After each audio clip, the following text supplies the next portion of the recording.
What does it say about our society when this guy has more to say against the Cultural Revolution than this guy? Up in Canada, the little ferret wants to euthanize people suffering from depression. And the Catholic Church's answer to all this? We can proclaim the gospel in our day based on authentic listening and communal discernment. No wonder Cardinal George Pell called the pontificate of Pope Francis a catastrophe. All that and more tonight from the Remnant Underground.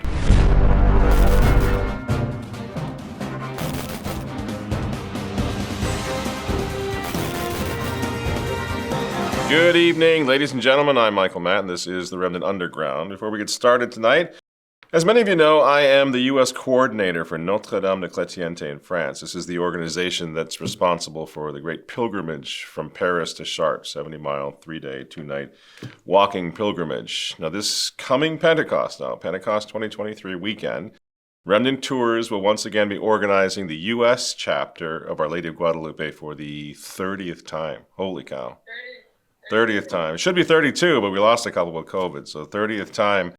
This year, we're excited to announce that I've invited John Henry Weston, my friend John Henry Weston of LifeSite News, who's going to be joining us on the pilgrimage. And then also, we will be making a pilgrimage by bus now, after the walking pilgrimage, up into the French Alps to the shrine of Our Lady of La Salette for a little conference with several of us. I think should be interesting. Those of you who are familiar with Our Lady of La Salette may know that it's from that apparition that we have the famous Rome will lose the faith and become the seat of the Antichrist. So we'll be climbing our own mountain come Pentecost and doing some discussing about what's really happening in the world today. Now, seats are very limited for this pilgrimage. I think we're going to have, 50 people on the bus and probably 100 people in the chapter. We'll just do the walking only, so click below if you're interested for information, and maybe we'll see you on the road to Chartres. I hope so.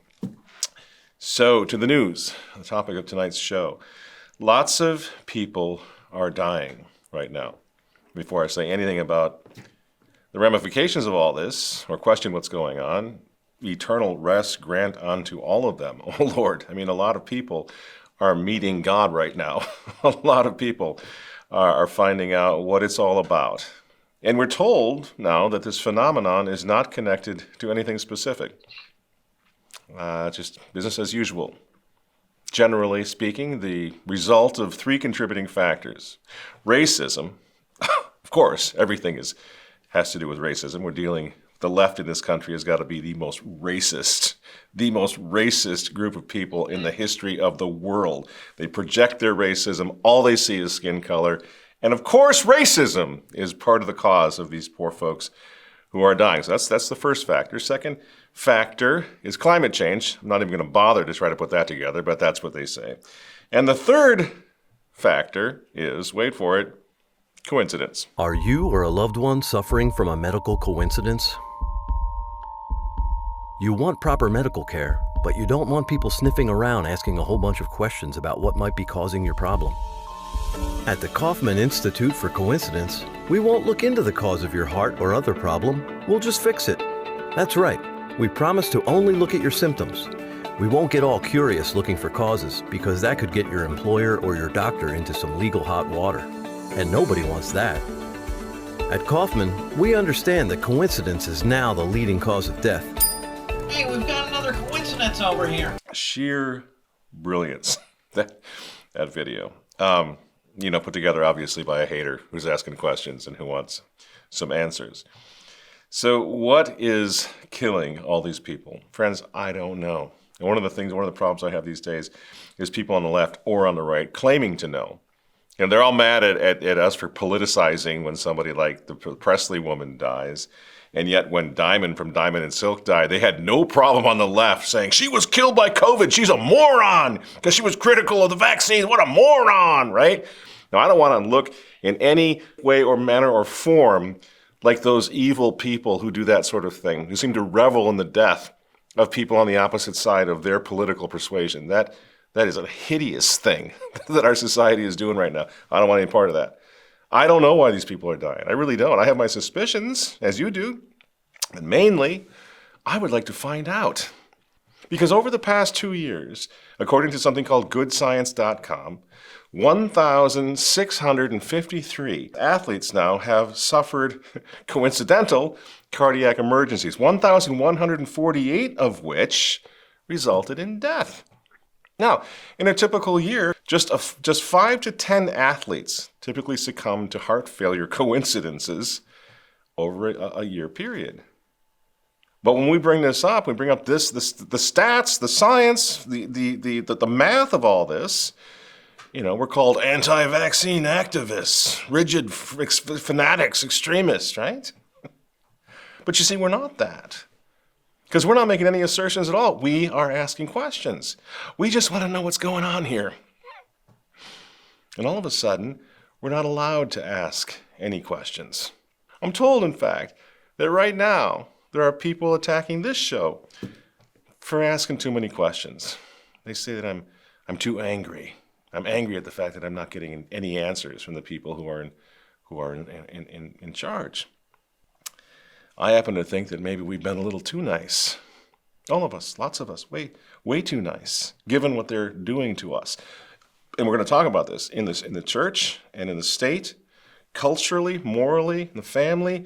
Given what they're doing to us right now, what if we've been just a little too nice? Because I just can't believe I'm the only one who is positively stunned by how many people right now, 2 years after the COVID lockdowns, are just moving away from a UN-backed, Vatican-backed, global lockdown without demanding any answers, without being a little ticked off.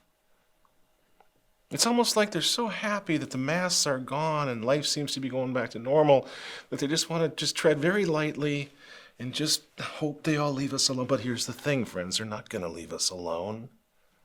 What were the last 2 years all about, friends? What was it? Well, nobody knows, right? But what's another question we should be answering? What the heck is going on? Were we guinea pigs in some sort of a test to see how much we would tolerate, how much we would take? I don't know. But I do know we need to ask questions. I do know we need to be a little bit upset about what they have done, not only just to us, but to the kids. My gosh, I've got 7 children. I look at my youngest ones especially. What's going to happen? What kind of future do they have? They just want to be left alone. They want to go to school. They want to have boyfriends and girlfriends. They want to get married. They want to have kids. And their chances of doing that are becoming reduced every day by these psychos who are wrecking everything true, good, and beautiful in the world right now. Just destroying the future for kids. And my critics tell me I gotta calm down a little bit. Don't get so angry, man. Just tell your audience, don't trigger your audience like that. Just tell your audience to say their prayers and share the good news of the gospel. If that's all we got to do is share the good news of the gospel, well, why didn't Don John of Austria, of Lepanto fame, why didn't he try that rather than going to war, all-out war, against the globalist threat, the globalist lunatics of his day? We talk a lot about the Cristeros down in Mexico who stood up against the Freemasons down there and died for the faith, died for the mass. Why didn't the Cristeros down in Mexico try to share the good news of the gospel? Right? Hey, President Caius, this is the day the Lord hath made. Let us be glad and rejoice therein. They quote a little scripture at him. If that's all that was required of soldiers of Jesus Christ. They didn't do that, did they, the Cristeros? What did they do? Oh, they had their rosary. They prayed their rosary. And they went to Mass. And then they got up off their knees and they went to war. That's not even an option for us anymore. You can't even talk that way. The snowflakes get so upset. We gotta be nice. We gotta be reasonable. But why did the Catholic heroes of the past, why did they eventually go to war? It was because they were angry, right? Angry at demons who were making war on their religion, on the things that matter in their lives, on their God, on their country, on their children, on their families. Well, I'm not sure how nice the Cristeros actually ended up being in the end. I'm not sure how nice the Vendeans were either when they fought for altar and throne. And I wonder what's happening to us, that we're preoccupied with being nice. It's almost like an excuse, isn't it? Don't speak out. Don't stand up and fight back. Just be nice. Well, isn't that exactly what the devil wants? It sure as hell is what the left wants. It sure is what Francis wants. He wants us all to shut up and be nice. Just go along to get along. Well, here's the thing, friends. We're all Christians here. Most of us are Catholics. We are filled with the good news of the gospel. The gospel is what animates everything we do. The question is, when are we allowed to get angry enough to actually stand up and fight for that gospel? Because the world is dying, literally dying for the gospel. When do we fight for it? When do we say that it's worth losing a lot in our lives to publicly stand up and fight for the gospel, rather than just sharing the good news of the gospel? Which is what the Novus Ordos do and the bishops are doing. That's all they ever talk about, right? The good news. Let's talk about our journeys. Let's talk about our conversion to the gospel. You see, they're just wasting time, friends, and then trying to baptize it, and we're being good evangelists and apologists. No, they're not. They're just killing time. And they're trying to use the gospel to gag us, to stop us from fighting. Because they're so nice. St. Thomas Aquinas, he calls it righteous anger. Remember that from grade school, Catholic grade school? Righteous anger when you were studying the Summa in high school and college? In the Summa Theologica of Thomas Aquinas, the angelic doctor, he says, if one is angry in accordance with right reason, one's anger is deserving of praise. In fact, says Thomas, he who is not angry, whereas he has cause to be angry, sins. For unreasonable patience is the hotbed of many vices. It fosters negligence. It incites not only the wicked, but even the good to do wrong. And what's Thomas Aquinas talking about? He's talking about this trumping this. The whole Catholic Church over the past 50, 60 years has been in auto-demolition mode because it decided to let this trump this. We live in a society today that's all about letting this eclipse this. We are so tolerant, just coexist peacefully. We're so tolerant now that we've allowed the left, who's very, very happy with coexist, by the way, in the sense that's meant, which means tank, deep six, nix dogma, nix God, in the name of getting along. Society's very happy with that, to the point now where the Bible itself is hate speech. Where defending the unborn in the mother's wombs is domestic terrorism. Where defending God's law in the public square is, well, religious extremism, certainly a dangerous form of religious supremacism. You see, after all, it's just religion. So let's review. In the name of getting along, first we were expected to let them take away our Mass so we could be more like the mainstream as Catholics. Then they came for the sacraments, and they came for Christian culture, which is just about gone now completely. Then they came after our babies in the wombs. First they were worried about killing the souls, and they moved on to exterminating the bodies. Now they're hunting down our children in classrooms, and we're not supposed to get just a little ticked off about this. They're taking our children from us, whether physically or in mind and soul. They're taking our food now. Any of this starting to concern the critics of this show? They're taking your food away. They're taking your homes by 2030, if they can. Move you all into the city where you can live like a bunch of rats. Taking your cars away. We've gone over and over that. Essentially taking away your freedom. Right now, Joe Biden is so sound asleep in bed with the World Economic Forum that he wants to ban your kitchen range. Senator Manchin, Joe Manchin, he's slamming the administration's plan to ban new gas stoves. In a statement, Manchin said, the federal government has no business telling American families how to cook their dinner. But wait, there's more. Up in Canada, they're just going to go ahead and shut down the entire gas industry altogether because the little ferret is a kiss-up to Klaus Schwab. We've seen for a while Alberta hesitating around investing in anything related to climate change. The goal, it says, is to help oil and gas workers move into newer green energy jobs. But Alberta's government says that would be a serious blow to its largest industry. Never going to happen, right? Just a conspiracy theory? Okay. Yeah, that's what the farmers in the Netherlands thought. Dutch farmers have been protesting for weeks, incensed by new environmental targets set by their government. They're vehemently opposing the measures which aim to halve nitrogen emissions by 2030. The new policy could mean farms like this one will have to shut down. In my opinion, this government uses the nitrogen problem for other things, and that's the way the Netherlands is very crowded and full. And they need place, and the farmers, we have land, and they want to use our land. Come on, Sven, let's not be paranoid.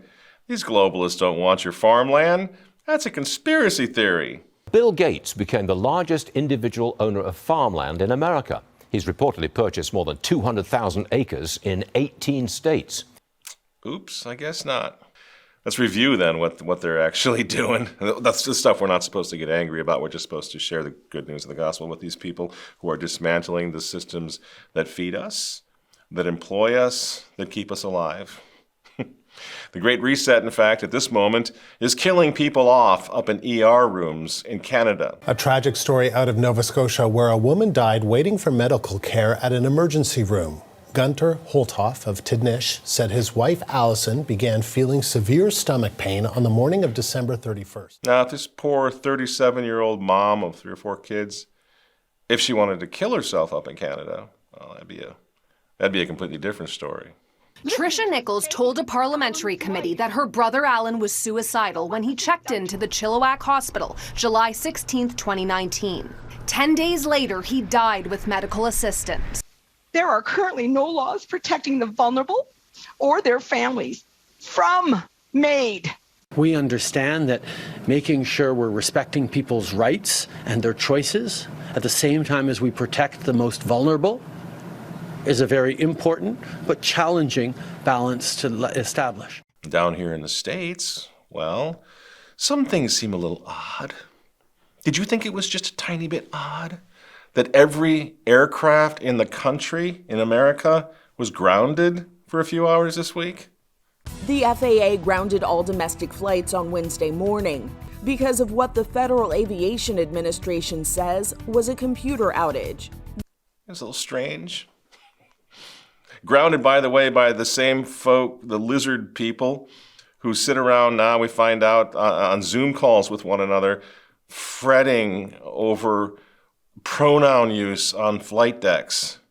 The idea of using pronouns and everybody representing who they want to be. And I think that's really the first step. We're looking at all of the language that is used on an everyday basis and seeing if it is holding any patriarchal views or excluding people or setting up a specific standard of participants that it shouldn't be. Yeah. The transportation secretary, a married gay guy, thinks that the great American highway system is racist. An underpass was constructed such that a bus carrying mostly black and Puerto Rican kids to a beach, or that would have been, in New York was designed too low for it to pass by. But that obviously reflects racism that went into those design choices. This clown, by the way, would have been here to address the problem of the entire U.S. fleet of aircraft being grounded were he not over in Davos practicing his speech for next week's World Economic Forum. Yes, of course, Mayor Pete's going to be at that one for sure. But he's listening to the community because he wants to hear what the community has to say before he changes the city structure to end racism. What's interesting is it's going to vary by community, and we have to listen to the community. They're all listening, aren't they? They're all reading from the same hymn book as they listen for how they want to wreck the world and wreck the church. In the case of the Catholic Church, they're also listening to the community. We, the people of God, are on mission, and we journey together listening to the Word of God, waiting for the promptings of the Holy Spirit, and reflecting on the experiences of our brothers and sisters as the people of God, so that we can proclaim the gospel in our day based on authentic listening and communal discernment. Well, so long as we've got some time to kill, I think I'll have a beer. I'm sorry, but what are they talking about? What in thunder are they talking about? This looks like something out of Yes, Prime Minister. It would have been a joke. They're making no sense at all. They're just making words. These are the princes of the church. These are the moral authority of the world. Sounding like absolute, incoherent nincompoops. It's busy work for the church while the globalists burn the whole world down. It's no wonder Cardinal Pell, George Pell, who has just passed away, no wonder shortly before he died last Tuesday, he wrote an article for The Spectator in which he denounced that, what we just saw in that clip, the Vatican's Synod on Synodality. He denounced it as a toxic nightmare. Because it is. And speaking of Cardinal Pell, I'll spend a few moments on his passing because there's big news involved with what he's been doing over the past year or so. Cardinal Pell is Demos. Does that name ring a bell to you? It might, because we covered it down here in the Remnant Underground last year. Demos was the name, the pseudonym of a mysterious author in Rome, the Vatican, who published a memorandum last year on the Vatican blog Settimo Cielo, in which he called the pontificate of Pope Francis a catastrophe. But wait, there's more. Vatican insider now, Sandro Magister, he confirms that Cardinal Pell, Cardinal George Pell, was the author of the memorandum, a memorandum which, among many other things, says, quote, commentators of every school, if for different reasons, agree that this pontificate is a disaster in many or most respects. It's a catastrophe, says Cardinal Pell. Now, we'll link to the memo below, but here are a few more points now that we now know Cardinal Pell raised last year. Christ is being moved from the center now by Pope Francis's Vatican, something we've said many, many times. Rome seems confused about the importance of a strict monotheism, hinting at some wider concept of divinity. Not quite pantheism, says Cardinal Pell, but like a Hindu pantheism variant. Pachamama is idolatrous. Yes, exactly as we said. He says the Christocentric legacy of John Paul II in faith and morals is under systematic attack. Phone tapping is regularly practiced. Then he says the situation of Tridentine traditionalist Catholics should be regularized. Now remember, this memorandum was being circulated among the cardinals in the Vatican just last year. This is huge. By the way, one of the last things he did was he agreed that pilgrimage that I talked about at the top of the show, he agreed this coming Pentecost to celebrate that this is the most public traditional Latin Mass in the world annually at the Chartres Cathedral, the magnificent Notre Dame de Chartres Cathedral. He agreed to say that, offer that pontifical high Mass at the Chartres pilgrimage on Pentecost Monday. In the era of Traditionis Custodes now, it was an extremely courageous thing to do, to agree to. And what he says in this memorandum as Demos, this is what we've been saying down here all along. It's the stuff that we've been saying for which we get criticized by our young friends who are so new. They've been here for 5 minutes and decide the best way to do this, to deal with these demons, is to try to placate them, which of course Cardinal Pell and many others realized simply doesn't work. So I suppose Cardinal Pell also should have been nicer, right? A more regular guy. He should have concentrated more on the good news of the gospel, right?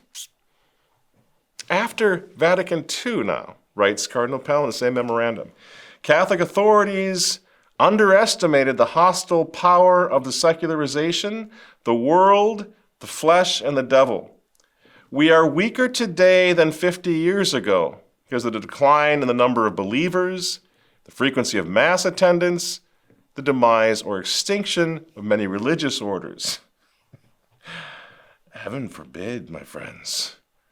Was George Cardinal Pell growing disillusioned with the Uber Council? It sounds like it. I think a lot of people are. I know we get criticized all the time for being critical of that council. I think we even have a t-shirt or something. Hashtag to hell with Vatican II. I'm so tired of Vatican II. But there's Cardinal Pell saying we're a lot worse since Vatican II, a lot worse off. And then Cardinal Pell died suddenly last week. So again, God bless Cardinal Pell for his courage. Don't forget to pray for the repose of his soul, because you know what?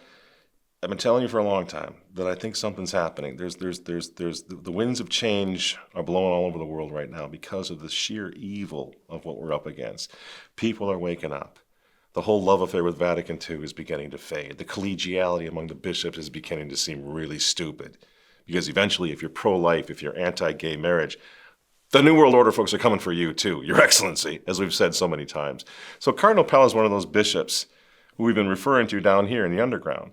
Bishops who, after the Amazon Synod, after the whole Pachamama scandal, after the ridiculous lockdown, the closing of all the world's churches blessed and approved by Francis, after that, after the Vatican Communist China sellout deal, after the obvious proclamation of a Vatican alliance with Agenda 2030, the Sustainable Development Goals of the United Nations, Davos and the World Economic Forum, the Vatican's right in bed with all of them, right? After all of that, why would anybody be surprised when bishops and cardinals who still kept the faith are going to wake up? Why would they be surprised that they're waking up? Pell obviously was waking up. Archbishop Vigano woke up a long time ago. We shouldn't be surprised by that. The Bishop Schneiders, the Stricklands, the Samples, the Corneleones, the Serras, the Burkes, the Kafaras, the Mullers, yes, the Pells. I can't keep track of it anymore, friends. How many of them are waking up? And that's what we're counting on, because guess what? Just as we look forward to a political election in the future, these cardinals are looking forward to the next conclave. Again, do not give up on that. Pray for that. All bets are off.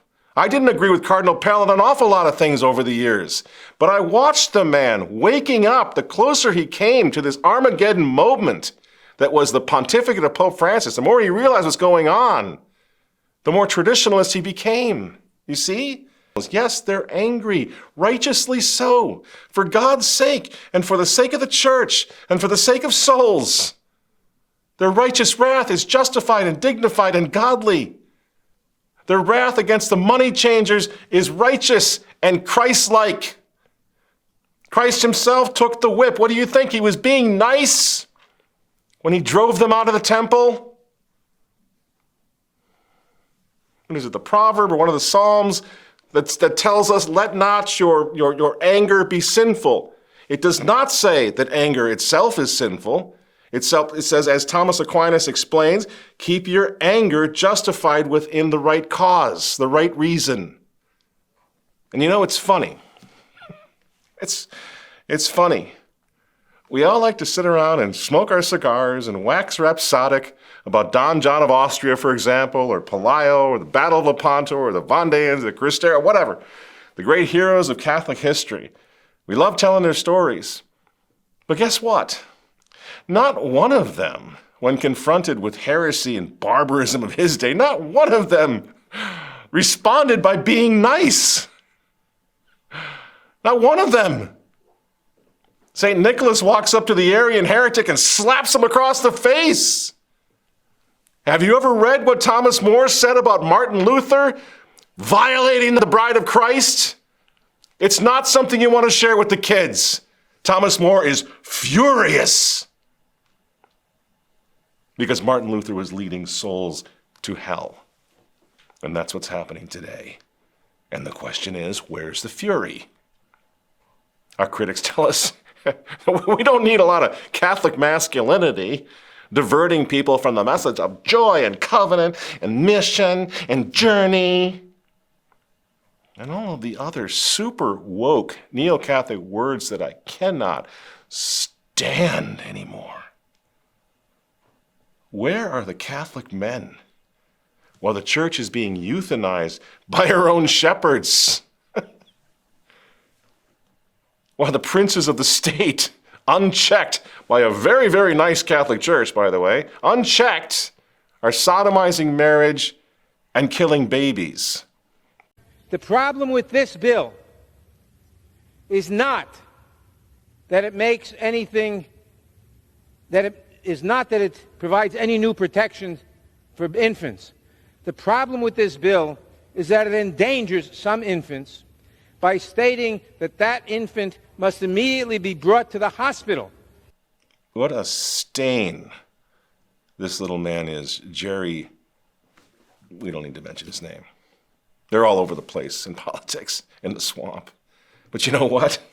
I don't even blame those guys. There's no moral authority left. Because the Catholic Church, the Catholic bishops, they're talking about climate change and equity and inclusion and the good news of the gospel. And the point is, friends, as we prepare to win this war, because we're going to win it, eventually we're going to win this war. We just got to figure out how to fight it first. But the thing is, the only people in history who ever made any difference are the ones that got righteously ticked off, for God's sake. We got Archbishop Vigano today. You know what? Some people don't think he's a nice guy. Who cares what some people think? Because he's not worried about being nice. Is it safe to say, Your Excellency, that you no longer offer the new Mass?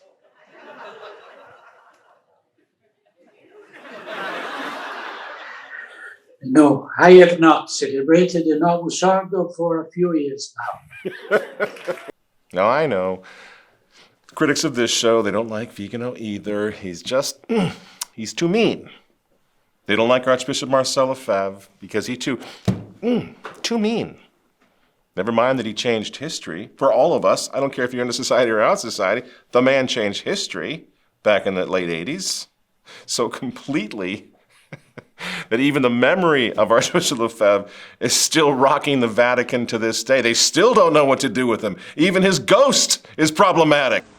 You need this life of our Lord Jesus Christ to go to heaven. This life of our Lord Jesus Christ is disappearing everywhere in the conciliar church. They are following roads which are not Catholic roads. They simply lead to apostasy.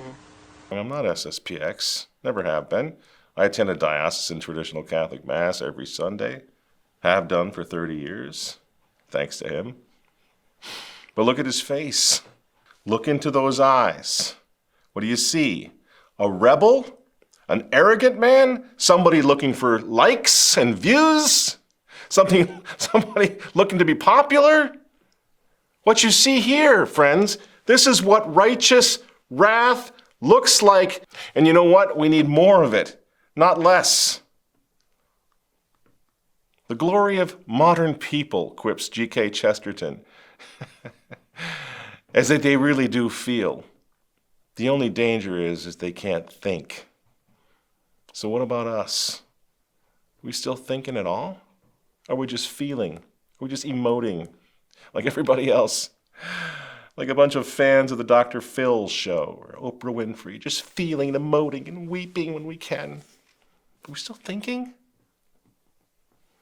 Do we think enough to care? Do we care enough to get angry about the injustice to God and man that plays out every day now all over the world?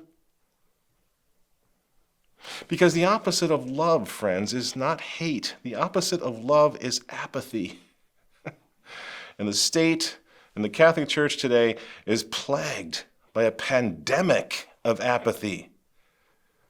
Nobody cares enough to defend the bride of Christ anymore, especially, God help us, especially the men. Thank God for the women out there who are fighting this war, while the men just can't wait to find out who's going to go to the Super Bowl this year. That's the main thing, football. And what the world needs, friends, is for men to care as much about the war for the church as they do for the gridiron, for the war for the championships. That's what the world needs. We need men who care enough to get angry. Because we got plenty of men with self-righteous anger. You know, the self-appointed expert Catholics, the critics of Archbishop Lefebvre, the critics of Archbishop Vigano, the critics of this show. We have plenty of them. But what about folks with righteous anger? Growing up in the 80s, we saw it all the time, where there was the ability still to be angry over injustice. You even saw it oftentimes culturally, even in the films. I want all of you to get up out of your chairs. I want you to get up right now and go to the window, open it, and stick your head out and yell, "I'm as mad as hell, and I'm not going to take this anymore!" And you don't have to be an angel these days to be mad as hell by what's going on. We've been making that point a lot. They locked us down. They're treating us like slaves, like animals. Lots of people who don't understand the whole Christocentric view of history and what's going on right now are still mad as hell. Broken victims are out there right now. They're all over the place, like this guy. My generation got our driver's license at 14, had a job at 16, and moved out at 17. Your generation is still trying to define what a woman is and living in your parents' basement until you're 35. My generation knew how to make decisions, important ones. Your generation can't even decide which bathroom to use. My generation has 2 genders. Your generation has 89,347. And counting. No, I don't know who this guy is. I'm certainly not recommending him, but I appreciate the righteous anger, the righteous wrath. You know, and in that one little rant, by the way, this tattooed dude, he has spoken more truth, more indignation, rightfully so. He's addressed the cultural meltdown in our society more accurately than Pope Francis. A guy who's much more concerned about climate change than he is a pandemic of sex change going on even with little kids. See? And that's where we are. That even people in the culture are like just so lost, going around in the darkness, and they're saying things that make sense while the successor of St. Peter, the vicar of Christ on earth, is babbling nonsense. Says climate change is the most serious crisis we face. And yeah, you know what? That makes me mad. I'm sorry. Bless me, Father, for I've sinned. I'm really angry at this. This is insane. Because the guy like we just saw, everybody, the wandering lost sheep of the world, they need moral and spiritual leadership. They need bread. And they're being given stones by the church.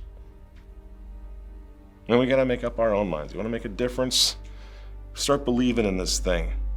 Start fighting like men. Stop bringing knives to gunfights. Stop using be nice as an excuse to do nothing. Again, have confidence. Believe in the cause enough to fight for it. Have confidence in the final victory of the cross, which is God's victory, but which will be ours too if we can ever figure out how to stand up like men, like the men of Christendom, like the Crusaders, who in the face of similar evil incarnate, like what we're seeing today, they first crossed themselves and then they drew their swords. And you know what? There was nothing nice about it. Friends, for God's sake, let us finally become soldiers of Jesus Christ. And for heaven's sake, let's stop being nice.